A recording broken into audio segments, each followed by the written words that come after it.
very good political stability, as I stand here, a very cosmopolitan, obviously, a very cosmopolitan county. In fact, we say Nakuru is a small.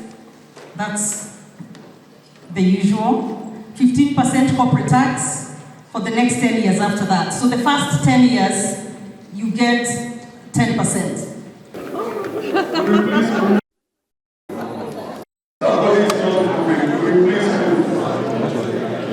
I'm requesting that we move so that we can continue with the press conference. It will be passed before you go on the long recess in December.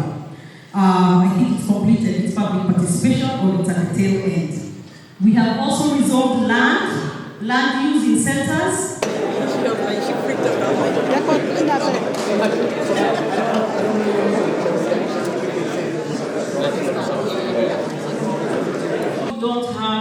don't have milk processors in the county. A lot of our milk is processed outside of the county. And yet we have a lot of farmers doing dairy farming, a lot of potential there. So a proposed dairy processing plant would really be viable since we have with about 80% of the county connected to the grid, national grid. And as I said, availability of water resource, large a microwave shredder and 3 incinerators. The remaining 20 tons and an additional 60 tons from neighboring 8 counties are disposed using unconventional.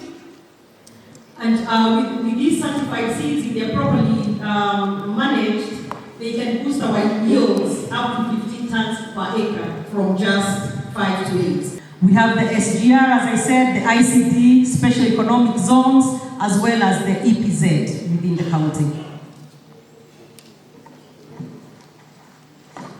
15%, 5%, that's important. Okay, withholding tax as well. So your energy, the investor will be able to enjoy power at 5 US. Thank you very much, Your Excellency the Governor, for your well-articulated. Simplifying, yes, potatoes. Actually, it's right here in Naivasha. So there's a lot of opportunity in that arena, and that it will go.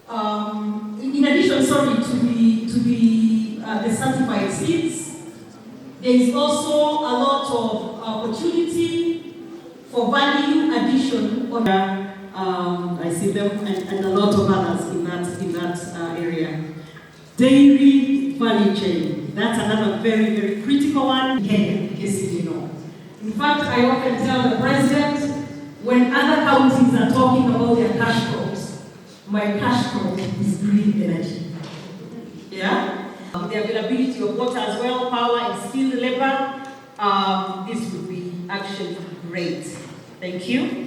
The next value chain, moving on quite fast now, in the county, just like all the others, but also more so because it was really big back in the 80s and 90s, and now we want to get back there. So we have very good of you from here. All our mothers at some point have had some chicken, you know, but now we want to make it, to scale it up where farmers really... Integra stands for Kenya Integrity, and they have just announced and have broken ground on a pyrethrum manufacturing facility here. I think they've recruited about 8,000 or 9,000 farmers. Absolutely. And each of those farmers employs about 9 people to pick pyrethrum, mostly women, and they buy directly from the farmers every 2 weeks. They weigh the flowers, they pay them right there in cash, and those goes to support school fees and feed families. They're trying to recruit 90,000 farmers across Kenya, and I know you want a big share of that. Right. There are very real opportunities and real companies that are looking for investment and looking for ways to grow their business here. And in my view, this is all about creating good jobs. Good jobs in new sectors, some jobs in old sectors like pyrethrum that the governor is bringing back, like potatoes that the governor is bringing back. But this was really the first step on allowing the governor to tell her story and the story of all of you who live in this county and make sure everyone, American investors, we have other investors here, Kenyan companies understand the opportunity here. So the proof will be in the next 6 months, I think, on how many deals get signed. We have strategic advantage in the geothermal energy that we have. And with that, the companies are able to get 5 cents per kilowatt hour on the in the special economic zones. So when these apparel companies set up, or any other company set up in those zones, then they get good, consistent power, and it's available through and through. There is water that's dedicated to those facilities, the special economic zones, the CAIPs, the EPZs. So all those are found in the county, from Naivasha to Njoro to the sides of MATIANG'I through the county. The infrastructure is good. We have the SGR, we have the ICD, the container depot here. So it's easy to move things around. We've also have companies here that are really interested in putting up factories that have to do with pottery, for example. And this is really also a game changer, because we are able to have a lot of our farmers raise those chickens, and then the companies buy the chickens back and value add them and that sort of stuff. So we are really here on value addition. We believe that it is time to get out of now just talking to making sure that this is being implemented and these companies are operating and up and running. Keep doing is making sure that we have a single business permit, first of all, so that you don't have an investor wanting to put up a big plant here, but they have to run around to 10 different offices to get 10 different permits and that kind of stuff. And what we are doing as a county, that's in our finance bill as we speak. And the finance bill is actually in the county assembly, having completed the public participation.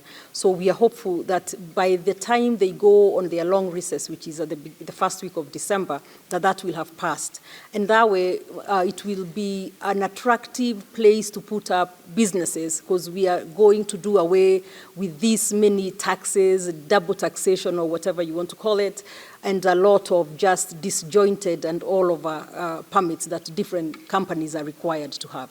Talked about, we've had potato companies that are doing seedlings here, or seeds, that have been a problem, and we've had a lot of shortages in good quality, clean seeds, and they are providing that for our farmers, but also doing a lot of contract farming with our farmers. So with the thousands of farmers who are then engaged in this contract farming, then we are able to really talk about and have real, true economic prosperity in this county.